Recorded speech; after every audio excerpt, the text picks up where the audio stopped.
बिस्मिल्लाहिर्रहमानिर्रहीम। अस्सलाम वालेकुम। आज 19 सितंबर है और दिन है जुमे का। इस वक्त हम मौजूद है इस्लामाबाद हाई कोर्ट में। 3-4 बड़ी डेवलपमेंट्स हैं। वैसे तो अब से चंद मिनट बाद वकला का एहतजाज शुरू होगा और इस वक्त इमान मजारी, हादी अली चट्ठा और उनके साथी वकला यहाँ पर पहुंच गए हैं। जस्टिस तारिक महमूद जहांगीरी साहब के हक में बड़ा एहतजाज वकला का होने जा रहा है। जब यह एहतजाज शुरू होगा उसको कवर करेंगे, आपको बताएंगे। लेकिन जो इमरान खान साहब के केस में डेवलपमेंट हुई है उसके बारे में बताएंगे। और उससे पहले भी आपको एक चीज अर्ज कर दूं कि आज भी जो इस्लामाबाद हाई कोर्ट के 3 आजाद जजेस है, जस्टिस समन रिफत इम्तियाज साहबा, जस्टिस बाबर स्टार साहब, जस्टिस सरदार इजाज इसाक खान, इन तीनों जजेस की कॉज लिस्टें आज भी कैंसिल हो गई हैं और आज तीसरा दिन है ये जजेस ओपन कोर्ट में बैठकर केसेस की समाअत नहीं कर रहे। जिस दिन से जस्टिस तारिक महमूद जहांगीरी साहब, एक आजाद जज को ओहदे से हटाया गया है या उनको काम से रोका गया, मुस्तकिल तो नहीं हटाया गया, काम से रोका गया है, जुडिशल पावर्स उनसे ली गई हैं, उस दिन के बाद से ये 3 आजाद जजेस अपनी सीट पर नहीं बैठ रहे, केसेस की समाअत नहीं कर रहे। चीजें कैसे आगे बढ़ेंगी? आज जस्टिस तारिक महमूद जहांगीरी साहब की सुप्रीम कोर्ट में अपील दायर होगी नहीं होगी, क्या सूरत हाल है वो भी देखेंगे, क्योंकि उनको जो अटेस्टेड कॉपी है, इत्तलात ये है कि वो attested copy Islamabad high court registrar office की जानिब से नहीं दी जा रही। लेकिन आज इमरान खान साहब की तोशाखाना 2 केस जो है उसमें इमरान खान साहब की तोशाखाना 2 केस में इमरान खान साहब की अर्ली हेयरिंग की दरखास्त लगी हुई थी। अच्छा, इमरान खान साहब का तोशाखाना 2 बरियत केस जो है वो जनवरी में आखिरी बार लगा था और जब वो जनवरी में आखिरी बार लगा था तो उस वक्त जस्टिस इनाम अमीन मिन्हास के पास लगाया गया था और उसके बाद जस्टिस इनाम अमीन मिन्हास ने जनवरी से लेके अब तक वो केस नहीं लगाया। दूसरी तरफ नीचे जो ट्रायल कोर्ट है उसमें जज शाहरुख अर्जुमन उसको तेजी से चला रहे हैं, क्योंकि नजर यही आ रहा है कि इमरान खान साहब को तोशाखाना 2 केस में सजा सुनाई जाएगी और इमरान खान साहब को जब सजा सुनाई जाएगी तो उसके बाद अलकादिर केस लगाकर और उनको जमानत या तो दे दी जाएगी या मुस्तरद कर दी जाएगी, क्योंकि इधर से मुस्तरद होगी जमानत तो सुप्रीम कोर्ट जाएंगे और सुप्रीम कोर्ट से उनकी जमानत हो जाएगी। तो अब तोशाखाना बरियत 2 केस जो है उसमें अर्ली हेयरिंग की कई दरखास्तें दी और अर्ली हेयरिंग की जो एप्लीकेशन है वो कोई जूनियर से जूनियर वकील दे दे तो वो फौरन लग जाती है। जज सुन के और फैसला कर देते हैं कि हाँ आपने ये दरखास्त दी है कि आपका केस जल्दी समाअत के लिए मुकर्रर होना चाहिए, तो वो कहते हैं जी आपका केस बिल्कुल जल्दी समाअत के लिए मुकर्रर होना चाहिए, हम कल की तारीख दे रहे हैं या परसों की तारीख दे रहे हैं। लेकिन इमरान खान की अर्ली हेयरिंग की दरखास्तें तक एंटरटेन नहीं हो रही। यही वजह है कि आज बहुत तल्ख दलाइल दिए हैं बैरिस्टर सलमान सफदर साहब ने और जस्टिस इनाम अमीन मिन्हास साहब को रास्ता नहीं मिल रहा था कि वो किस पतली गली से निकले और इसीलिए इतने वो दबाव में आ गए, इतने दबाव में आ गए कि ओपन कोर्ट में फैसला सुनाया ही नहीं, बल्कि ये कह दिया कि मैं आपको थोड़ी देर बाद बताऊंगा। क्यों? क्योंकि आज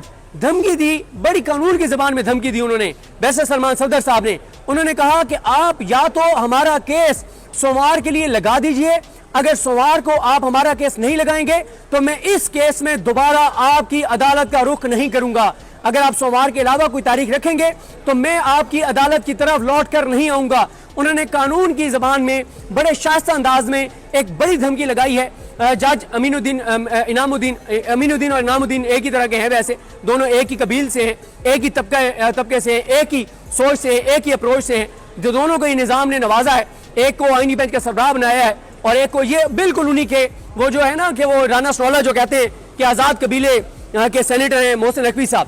तो ये भी आज़ाद कबीले से इनका ताल्लुक है। ये जो हाजी अमीनुद्दीन है, मोहम्मद अली मजहर है, हसन अजहर रिजवी है, मुसरत हिलाली है, या शायद बिलाल हसन है, अली बाकर नजफी है और सलाउद्दीन पमर है और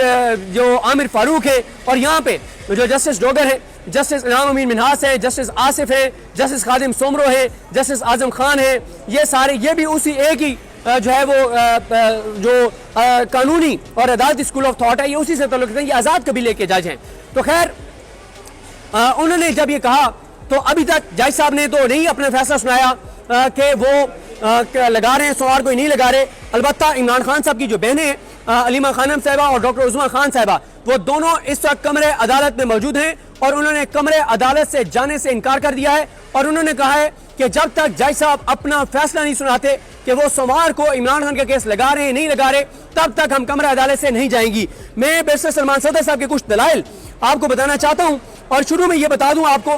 कि इनाम अमीन मिन्हास साहब जो हैं वो सुनना ही नहीं चाहते थे बैरिस्टर सलमान सफदर साहब को। सलमान सफदर साहब ने कहा कि एनफ इज एनफ, आप एक तो हमारा मेन केस नहीं लगाते और आप हमारी अर्ली हियरिंग की दरखास्तें लगाते हैं और वो भी 8 माह बाद लगाते हैं और उसमें भी मुझे खुद पेश होना पड़ रहा है। हालांकि इसमें हम अपने जो बच्चे हैं वकील जो बिल्कुल हमारे जूनियर हैं, हमारे बच्चों की तरह हैं, हम सबसे जूनियर वकील को अर्ली हियरिंग की एप्लीकेशन में भेजते हैं ताकि वो सीखे भी, और ये इतना इंपॉर्टेंट मैटर नहीं है, वो जाके अदालत को कन्विंस कर लेगा, जूनियर से जूनियर वकील भी। लेकिन उन्होंने कहा कि हालात ये हैं कि अर्ली हियरिंग की एप्लीकेशन आर्गू करने के लिए मुझे आना पड़ा, और हालात ये हैं कि अब हम सीनियर वकला की जो वकालत है वो अर्ली हियरिंग की दरखास्तों की समातों के दलाइल पर आ गई है। तो खैर फिर जज साहब को बैकफुट पे जाना पड़ा, और बैरिस्टर सलमान सफदर साहब ने एक बहुत तल्ख बात की, और अगर थोड़ी सी जजेस के अंदर वो हो जो ख्वाजा आसिफ ने कहा था, उन्होंने कहा कि जिनकी सजाएं जिनके फैसले मुअत्तल करने हों उनकी इंटर कोर्ट अपीलें तो अगले दिन समाअत के लिए मुकर्रर हो जाती हैं। आप देखें ना कि जो major general retired Hafizur Rahman chairman PTA हैं, उनकी जो फैसला जो बाबर स्टार साहब ने एक तारीखी फैसला दिया, उसकी इंटर कोर्ट अपील है वो दायर करते हैं, और 48 घंटों के अंदर अंदर वो समाअत के लिए मुकर्रर भी हो जाती है, बेंच भी बन जाता है, और जस्टिस मोहम्मद आसिफ और यही जस्टिस इनाम अमीन मिन्हास अमीनुद्दीन से आ जाता है। तो इनाम अमीन मिन्हास और जस्टिस आसिफ ये दोनों बैठकर फैसला मुअत्तल कर देते हैं, और major general retired Hafizur Rahman को ओहदे पर बहाल कर देते हैं। तो सलमान सफदर साहब ने कहा कि जिनको ओहदों पर बहाल करना होता है, जिनके फैसले मुअत्तल करने होते हैं, उनके तो अगले दिन लग जाते हैं केस, और हमारी अर्ली हियरिंग 8 माह तक नहीं लगती। उन्होंने कहा कि मियां गुल हसन औरंगजेब ने जो बेल का फैसला था उसमें इस केस को उड़ा दिया है, ये केस तोशाखाना 2 बन ही नहीं सकता। उन्होंने कहा कि ये पहला केस है पाकिस्तान की तारीख का जिसको पुलिस ने भी प्रोसिक्यूट किया है, जिसको ईसीबी ने भी देखा है, जिसको एफआई ने भी देखा है, जिसको नैब भी देख रही है। एक केस है, 4 इदारे पाकिस्तान के उसको प्रोसिक्यूट कर चुके हैं। उन्होंने कहा इनफ इज इनफ, बस बहुत हो गया, अब ऐसे नहीं चल सकता, आपने इंसाफ नहीं देना ना दें, फैसला हमारे खिलाफ देना है दे दें, लेकिन दें तो सही। उन्होंने कहा आप तो फैसले ही नहीं दे रहे। उन्होंने कहा कि मैं बिल्कुल ये नहीं कह रहा कि आप हमारे हक में फैसला दें, और उन्होंने कहा अदालतों में आकर जो सूरत हाल है वो हमारे सामने है, मैं बिल्कुल आपको नहीं कह रहा कि आप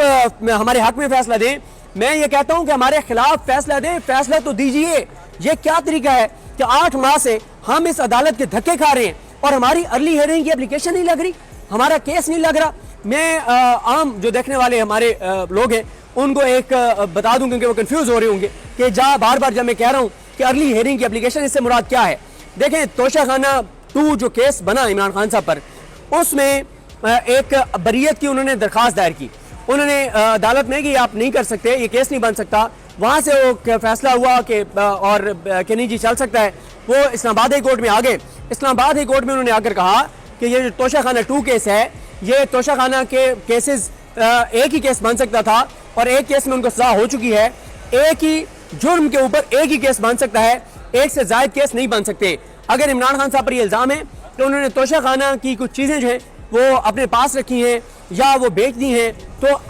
ये एक ही केस बनेगा, ये एक से ज्यादा केस नहीं बनेंगे। अब जब उन्होंने ये एप्लीकेशन दी तोशाखाना 2 की बरीयत की, तो वो 1 या 2 समातें हुई, उसके बाद से आज तक वो केस नहीं लगा। जब केस आपका ना लग रहा हो तो आप अदालत में एक दरखास्त देते हैं, अदालत को कहते हैं कि सर मेरा केस आपके पास पेंडिंग है और वो अर्ली हियरिंग की मेरी दरखास्त है, वो जल्द उसकी आप समाअत करें। तो जब अदालत अर्ली हियरिंग की दरखास्त सुनती है तो आपने अदालत को कन्विंस करना होता है कि भाई क्यों आपका केस जल्दी सुना जाए। तो बैरिस्टर सलमान सफदर के पास दर्जनों नहीं बीसियों दलाइल हैं कि क्यों ये केस जल्दी सुना जाए, क्योंकि नीचे जज शाहरुख अर्जमान जिस तरह से केस चला रहे हैं वो तो सजा सुनाने जा रहे हैं, तो इसलिए अर्ली आप सुने। आप फैसला कर दें ना, आप फैसला कर दें कि हम आपकी दरखास्त मुस्तरद करते हैं, आपको बरी नहीं किया जा सकता और ये केस बिल्कुल ठीक बने, वो सुप्रीम कोर्ट चले जाएंगे। तो आप फैसला तो करें, लेकिन ये फैसला इसलिए नहीं करते क्योंकि अभी भी इनको पता है कि सुप्रीम कोर्ट में अगर 10 मामलात इमरान खान और तहरीक इंसाफ के जाएंगे तो 10 में से 4-5 में तो ये निज़ाम जो है इसके हक में फैसले आएंगे, लेकिन 4-5 में फिर भी इमरान खान और पीटीआई के हक में फैसले आएंगे। और तोशाखाना 2 बरीयत केस में उनमें से एक है जिसमें चांसेस हैं कि इमरान खान के हक में फैसला आ जाएगा। तो इसलिए हाई कोर्ट में इसको पेंडिंग रखा गया ताकि यहाँ से डिसाइड ना करें और सुप्रीम कोर्ट मामला ना जाए।